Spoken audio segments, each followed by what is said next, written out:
Donc, je vais vous présenter le cursus, Inch'Allah, de Ajroumiya rapidement. Donc, pour commencer, donc ça va se faire en français. Donc, l'explication de l'Ajroumiya, Inch'Allah, va se faire en français. Et ce qui est, euh, ce qui est une grosse bid'a.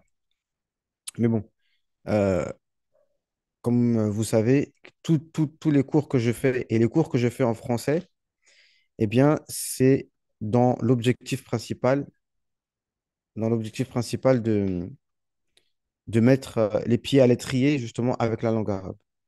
Personnellement, moi, c'est de cette manière,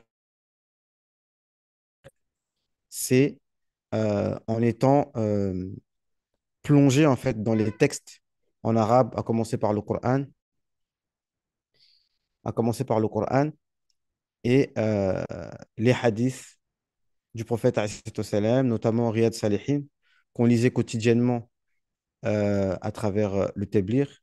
Donc, une partie en arabe, une partie en français, comme d'habitude.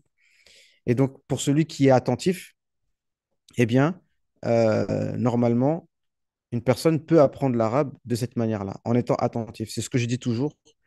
En réalité, un musulman, de facto, il pourrait facilement devenir arabophone. C'est comme quelqu'un qui est relié avec la culture, par exemple, japonaise, soit à travers les arts martiaux ou bien, je ne sais pas quoi. Eh bien, de facto, il sera lié avec la langue japonaise et normalement, s'il est attentif, s'il prête l'oreille, eh bien, il apprendra la langue. Euh, En tout cas, je disais donc que il faut être concentré avec les textes de référence et bi'idhnillah, ça va aller. D'accord? Mais par contre, il faut être concentré. D'accord? Et c'est ce que je dis tout le temps. Il faut prêter l'oreille. Moi, je ne vous vends pas du rêve, mais celui qui étudie Al-Jurumiyya et qui fait les exercices, donc il va y avoir des exercices, vous savez, à travers Tuhfa Saniyya, d'accord? Donc, c'est des exercices, en fait, hein. Chaque,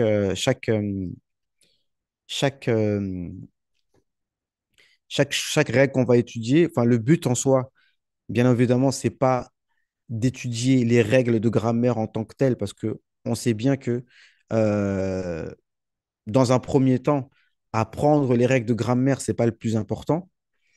Le plus important au départ, c'est de pouvoir s'exprimer et de comprendre surtout et de s'exprimer ensuite. C'est ça les deux choses les plus importantes. Et ensuite, bien évidemment, une fois que ça c'est fait, là, effectivement, la première étape, c'est d'étudier Ajurumiyya parce qu'il y a toutes les règles de grammaire et non pas de conjugaison, mais de grammaire. Ce qui fait que celui qui maîtrise Al-Ajurumiyya, comme disent les savants, eh bien, euh, il ne fait plus de fautes en langue arabe. Il fait plus ce qu'on appelle du lahn en langue arabe. D'accord? Donc, bi'iznillah, alors, ce sera résumé. Bien évidemment, en une semaine, ce n'est pas un temps suffisant pour bien étudier Ajurumiyya, surtout pour un débutant. Non, pour un débutant, il a besoin de temps. D'accord? Mais, bi'iznillah, justement, quand on fait quelque chose de concis, je pense que c'est bénéfique parce que euh, je veux pas trop surcharger d'informations les personnes, d'accord?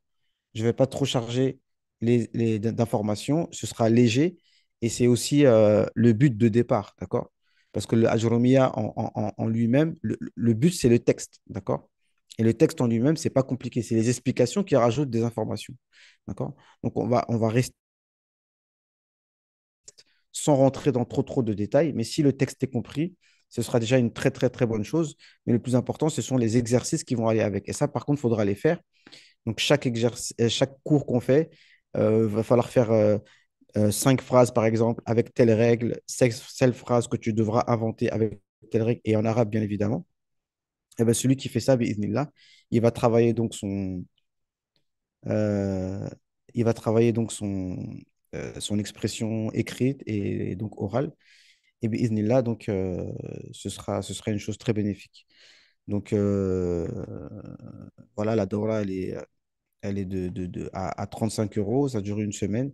du 5 novembre jusqu'au 11-12 novembre. Donc toute la semaine, ce sera tous les soirs euh, à 22 heures heure de France, je crois, ouais. Et donc ceux qui ont déjà étudié à Jurumiyya, qui veulent réviser, c'est bien pour eux. Et ceux qui sont tout à fait débutants et qui veulent se faire aussi une idée de ce que c'est l'Ajurumiyya, eh bien, ce sera bien aussi, tu vois, entre ces deux-là. Des personnes qui l'ont déjà étudié en arabe, mais peut-être qu'ils ont peur de ne pas avoir tout compris. Donc, ça va leur permettre de réviser un petit peu. En fait, c'est vraiment un premier pas et les étapes d'après. Donc, je proposerai, Inch'Allah Ta'ala, euh, des, euh, est-ce qu'on en est là? Son expression écrite. Non. Donc, euh, je, je préparais des cursus vraiment d'apprentissage de langue arabe en tant que tel, pour ceux qui le veulent, Inch'Allah Ta'ala. Non. Donc voilà, ça c'était pour la présentation vraiment rapide là, de, de, de la Daura. J'en ferai d'autres. Si vous avez des questions euh, sur, euh, sur le déroulement de la Daura, bah, vous pouvez les poser dans les commentaires. Euh, voilà, parce que je termine pour dire que la langue arabe, pour moi, hein, et surtout à notre époque, et surtout en ces moments difficiles, chacun se demande qu'est-ce qu'il peut faire de bien, quelle est la solution pour que la Oumma relève un peu la tête. Et pour moi, l'apprentissage de la langue arabe, ça peut paraître bizarre, mais pour moi, ça fait partie des choses les plus importantes, en fait, pour retrouver notre identité islamique, d'accord? Notre identité islamique et pour pouvoir, non seulement notre identité islamique, et pour pouvoir rentrer dans notre patrimoine, en commencer par le Coran et les hadiths du prophète salam, et toutes les sciences religieuses. Donc franchement, pour moi, euh, ceux qui enseignent la langue arabe, eh bien, ce sont des personnes qui gagnent de grandes récompenses si ils mettent la bonne intention, Inch'Allah ta'ala. Naam. Barakallahu fikum. En français, franchement, ça peut être intéressant.